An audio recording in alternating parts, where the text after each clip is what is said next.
So, hi guys, lunch tayo. So, ayan, samahan niyo akong kumain. Nakaka-bored kumain mag-isa. So, meron tayong pampano. Actually, leftover to kagabi. Hindi namin naubos. So, ayan. Meron niyang bawas sa likod. Ayan.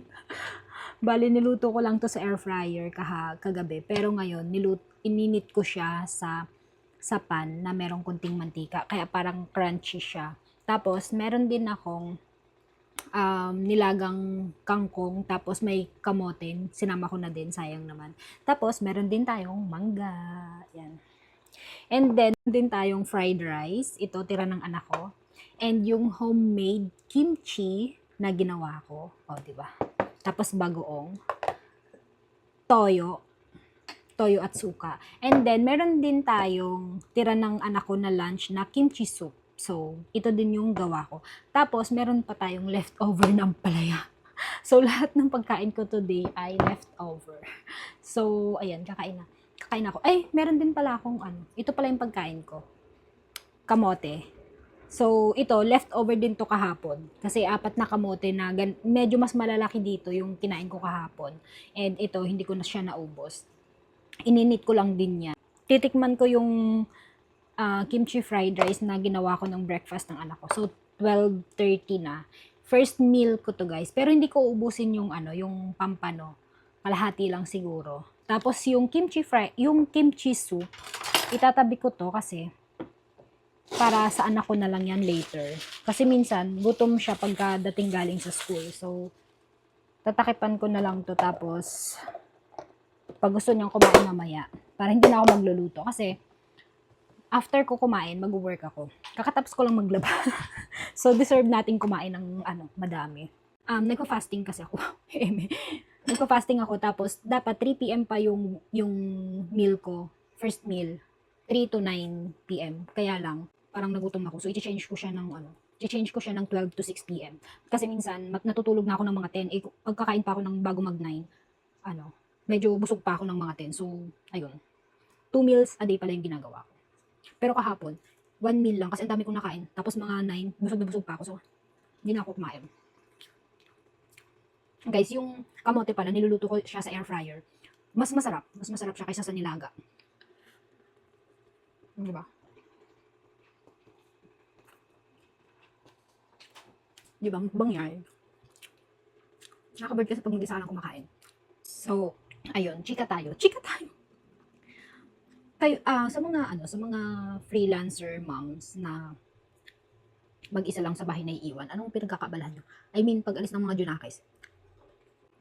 Ngayon, chill lang yung schedule ko kasi wala kaming schedule ng work ng client ko.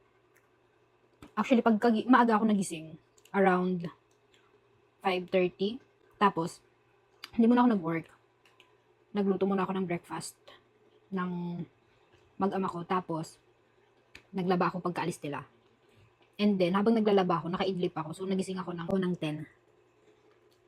Tapos, doon ako nagluto ng lunch para sa anak ko. Usually, nag-work kami ng client ko pag ganung oras. Pero dahil wala kaming work ngayon, chill lang yung schedule ko. Anytime pwede ako mag-start ng trabaho. Yun lang yung kagandahan pag hatiin ko na nga yung pampano. Yun yung kagandahan pag flexible time yung working hours nyo kasi anytime pwede nyo siyang gawin. Kaya lang, ang pinakamahirap lang dun is yung mag-manage ng oras. Kasi minsan, guilty din ako dito minsan eh. Alam mo kasi sa sarili mo na anytime naman pwede mong gawin yung trabaho mo. So minsan nangyayari, ay mamaya na ako mag-work, ganun. Tapos wala naman ako ibang client. So, yung client ko lang yung work ko. I mean, siya lang yung hinahandle ko. So, after ko ng work sa kanya, wala na ako ibang gagawin. Kaya madalas, ganun yung nangyayari pag, hindi naman madalas, pag minsan, may times na parang tatamarin ka, I mean, parang iisipin mo na, ay mamaya na ako work, wala naman akong ibang gagawin, yung ganun. And wala namang oras yung work ko. So, yun lang yung mahirap. Kaya dapat talaga marunong kayo mag-manage ng oras nyo.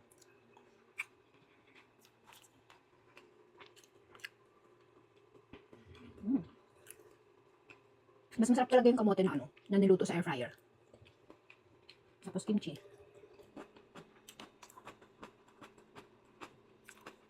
Ang dami pala ng nilagang kangkong. Maaano na kasi siya, malalanta na. Kaya niluto ko na lang.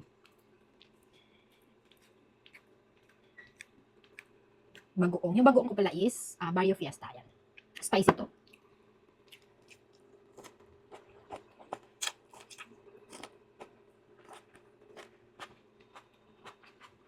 Gusto ko yung nagbumukbang na parang nihigop yung pagkain.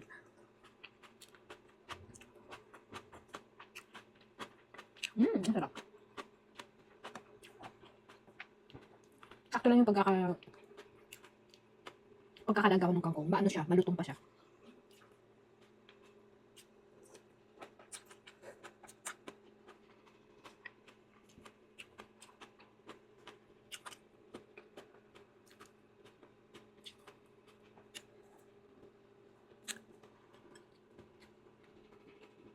Actually, sakto lang yung oras ko ng work ngayon.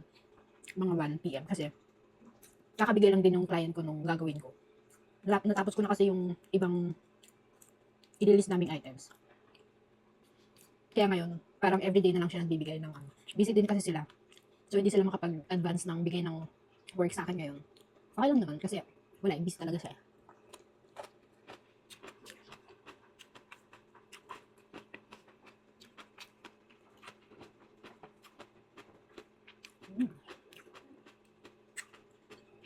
Grabe, sobrang lutong nung ginawa kong kimchi. Wah. Ang sarap niya.